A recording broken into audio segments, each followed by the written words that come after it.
समय कभी नहीं रुकता। आज यदि बुरा चल रहा है तो कल अवश्य अच्छा आएगा। आप केवल निस्वार्थ भाव से कर्म कीजिए और वही आपके हाथ में है। अपने सबसे खास से धोखा खाने के बाद लोग चाह कर भी किसी पर संपूर्ण प्रतिशत भरोसा नहीं कर पाते। यही सत्य है। मनुष्य का जीवन केवल उसके कर्मों पर चलता है।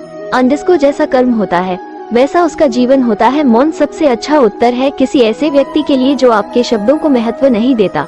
मनुष्य जन्म लेता है तो उसके पास सांसें तो होती है पर कोई नाम नहीं होता। जब मृत्यु होती है तो उसके पास नाम तो होता है पर सांसें नहीं होती। इसी सांस और नाम के बीच की यात्रा को जीवन कहते हैं। न किसी के अभाव में जियो, न किसी के प्रभाव में जियो।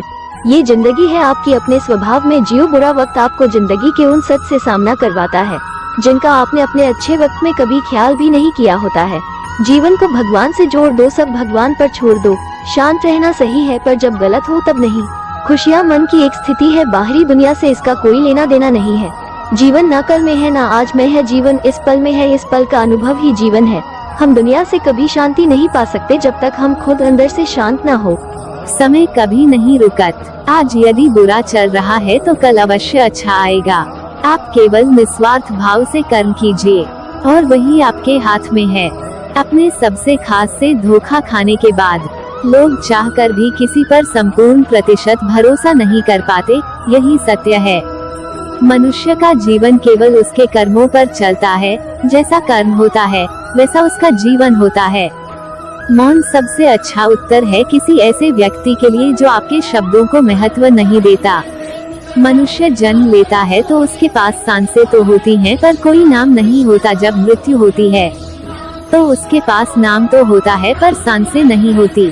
इसी सांस और नाम के बीच की यात्रा को जीवन कहते हैं। न किसी के अभाव में जियो, न किसी के प्रभाव में जियो। यह जिंदगी है आपकी, अपने स्वभाव में जियो। बुरा वक्त आपको जिंदगी के उन सच से सामना करवाता है जिनका आपने अपने अच्छे वक्त में कभी ख्याल भी नहीं किया होता है। जीवन को भगवान से जोड़ दो, सब भगवान पर छोड़ दो। शांत रहना सही है पर जब गलत हो तब नहीं।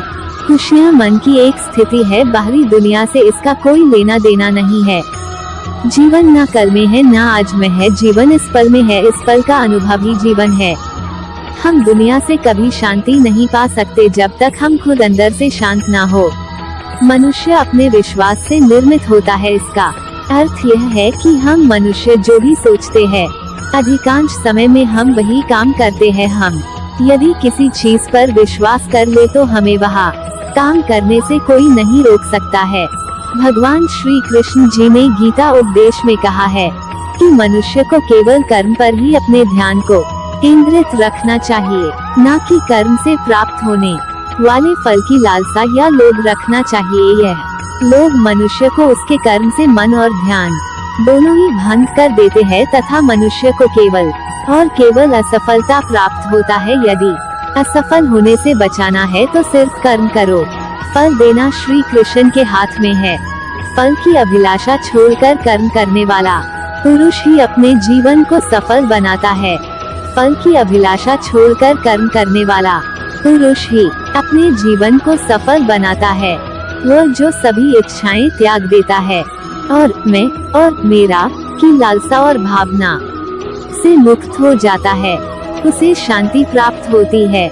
नर्क के 3 द्वार हैं, वासना, क्रोध और लालच। इस कथन से यह समझा जा सकता है कि नरक अर्थात हमारे जीवन में आने वाले दुख, दर्द तथा निराशा केवल इन 3 नकारात्मक भावना से आता है। पहला वासना, जो कि हमारे जीवन में पारिवारिक तथा आर्थिक क्षति पहुंचता है। दूसरा क्रोध, जो कि हमारे अच्छे बने बनाए कामों को भी बिगाड़ देता है। और तीसरा लालच, जिसे बुरी भला भी कहा जाता है।